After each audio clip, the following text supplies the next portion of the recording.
On nous a vendu une idée simple. Quand tu gagnes plus, tu seras enfin en sécurité. Un meilleur salaire, un poste plus stable, un CDI, un salaire à 5 voire 6 chiffres. Et pourtant, il y a des gens qui gagnent 45 000 $ et dorment paisiblement. Et d'autres qui gagnent 120 000 $, voire 200 000 $ l'année, mais qui vivent dans l'angoisse constante.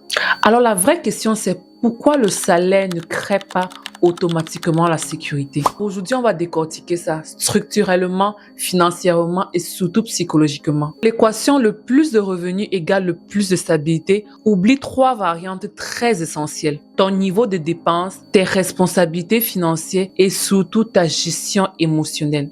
Tu peux gagner 95 000 $ l'année et te sentir très fragile financièrement que quelqu'un qui gagne 50 000 $ l'année. Ça, c'est parce que la sécurité dépend de la marge entre ton revenu et tes dépenses. Ça veut dire quoi? Si tu gagnes 5 000 $ par mois et tu dépenses 4 500 de ces 5 000 $ par mois, tu te sentiras très inconfortable. Ta vie sera tendue. Et la tension financière chronique détruit ton sentiment de sécurité. Quand ton salaire augmente, qu'est-ce qui change presque automatiquement? Ton standard de vie. Tu veux un plus bel appartement, une plus grande maison, une voiture plus luxueuse, des vacances plus coûteuses et souvent des restaurants plus fréquents. C'est ce qu'on appelle l'inflation du style de vie.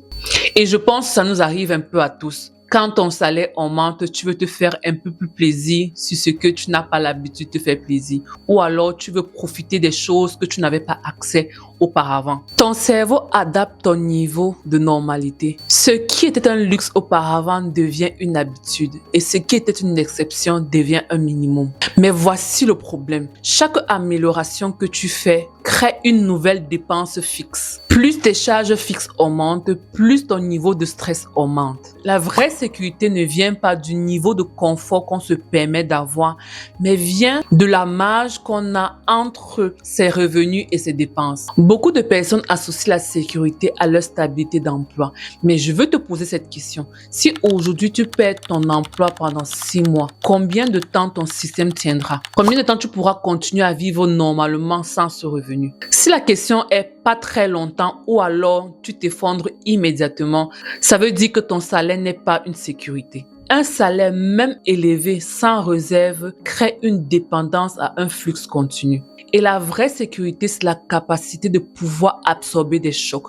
Un choc qui peut être la perte de son emploi ou bien la perte de la capacité à pouvoir exercer son métier. Il y a 2 types de sécurité. La sécurité financière ou alors structurelle, c'est-à-dire ton revenu, ton épargne, tes investissements. Et la sécurité émotionnelle ou alors psychologique, c'est-à-dire ta relation avec l'argent. Certaines personnes gagnent bien leur vie, mais vivent avec la peur constante de manque. Parce que leur sécurité intérieure ou alors émotionnelle n'a jamais été construite. Peut-être parce que enfant, l'argent a toujours été une source de tension. Peut-être que la réussite est très instable ou alors l'environnement est très imprévu. Et donc ton salaire actuel ne guérit pas automatiquement ton passé financier. La sécurité financière repose sur 4 piliers. La marge, c'est-à-dire la différence entre ton revenu et tes dépenses. Ton fonds d'urgence qui contient une épargne de 3 à 6 mois de tes dépenses réelles. La diversification, te créer d'autres sources de revenus, ne pas te contenter ou alors de ne pas dépendre uniquement d'une seule source de revenus à long terme. Et la 4e, la clarté, connaître tes chiffres, savoir exactement ce que tu gagnes, combien tu dépenses, combien tu investis, combien tu épargnes. Parce que l'incertitude crée l'anxiété, la clarité te permet de créer une sécurité. Il y a un moment dans la vie d'adulte où on réalise que le salaire n'est pas un bouclier, c'est juste un outil. Peu importe ton niveau de revenu, peu importe ton salaire, souvent tu te sens très fragile.